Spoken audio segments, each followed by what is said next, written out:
So, welcome back to Exotic Wine Travel. I'm your host, Matthew Horkey. I just scared Shireen, which was really quite funny. So, welcome back to the show today. We're here in Zagreb shooting this episode. We're getting ready to launch our book, Cracking Croatian Wine, a visitor-friendly guide.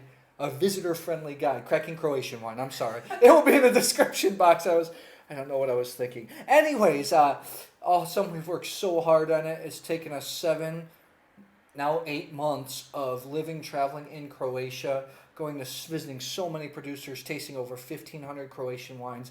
We really have high hopes and hope this is a good project. So, that's my little spiel. Let's talk about, I was just going to say Cyprus, but let's talk about Croatian ROSÉ. Shireen is so excited about the show. Rosé is gaining popularity all around the world.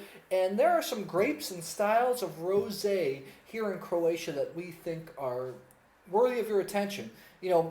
Especially you out there that say, and I was guilty of this, I was this kind of person too, I only drink red wine. Red feel is serious wine. When a lot of people come to Croatia in the summer when it's really hot, and let's face it, it's really hot. The sun's in your face. Do you really want to drink high alcohol red wines? Rosé is a great alternative to serve chilled.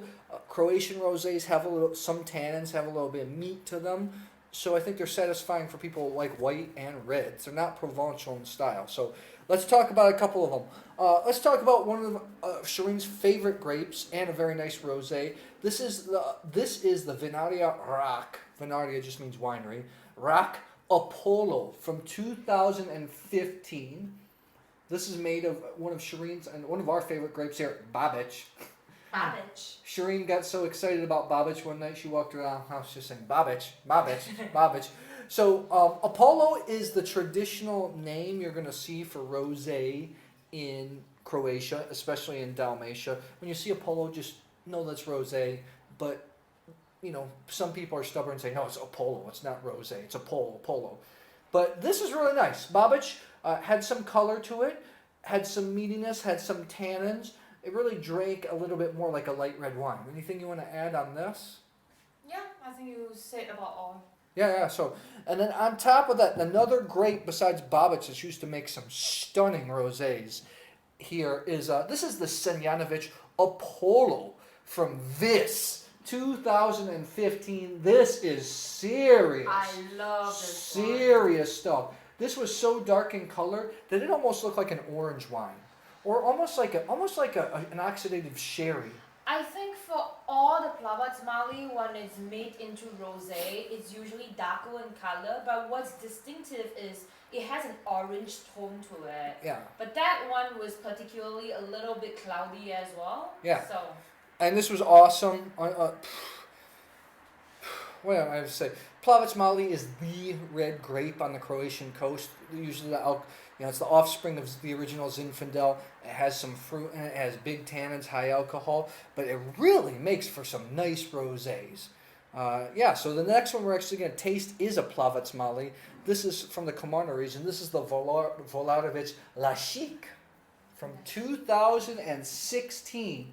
Organically grown Plavac Mali. Big sell. We tasted I've not tasted this vintage yet. We tasted the 2015 at the Dubrovnik Festi Wine last year, and I was really impressed. I think it actually won Best Rosé of the show. So let's give this a go. It's not Provençal in style. It's got a little bit more rose petal color to it. It's more like strawberry juice mixed with some rose petal, wouldn't you say? Yeah, kind of neon. Yeah, so it's not super light in style. Some of the Dalmatian rosés remind us of the Cyprus rosés that are really deep in color, almost Pinot Noir like in color. All right, let's give this. Tavo, yeah. This is definitely, with Provençal rosés, you just get light strawberry colors, unripe strawberry. This is definitely some riper strawberry and even some light cherry notes to it. It's got a little bit of earth, a little bit of caramel. And a little bit of brown sugar, which I like. Let me give this a go.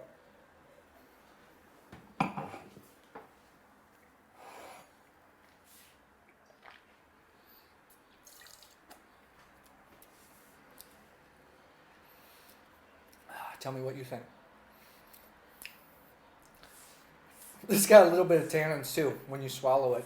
A little bit of residual sugar. I mean, it's still a dry wine. A little bit of residual sugar to give it some body.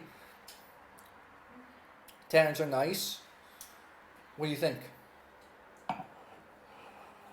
Nice body, very smooth. Finish off with a blood orange kind of notes that cleans off your palate.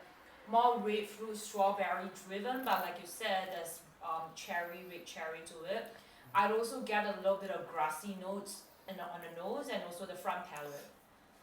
It's pretty nice. I think it's pretty nice. This is a little bit more modern and clean than the SENJANOVIĆ. SENJANOVIČ was like traditional, it's kind of almost like oxidative in style, dirty. But I find this really quite enjoyable to drink. I still find it more fruity than savory. Yeah, what would you say you have this? What would you say you score this? To me, 3.5. 3.5 really? I think you're I'm about 3.7 on it. I think it's nice rosé, especially for people that like red wine. You can already see the color's a little bit darker. Yeah, good show. So don't be afraid to try some rosés while you're here in Croatia. I almost said Cyprus again. Plavac, Mali, like I said. Also Babić. There are also some nice rosés being made of Grenache. There's an OPOLO by Zlatan Otok made out of Grenache, which is really nice as well. Anything else? Oh, there's actually, on the continental part of Croatia, there's some rosé being made out of Cabernet Sauvignon, which we enjoy very much. Just like that Schubert and just like the Marcus as well, right? Yeah.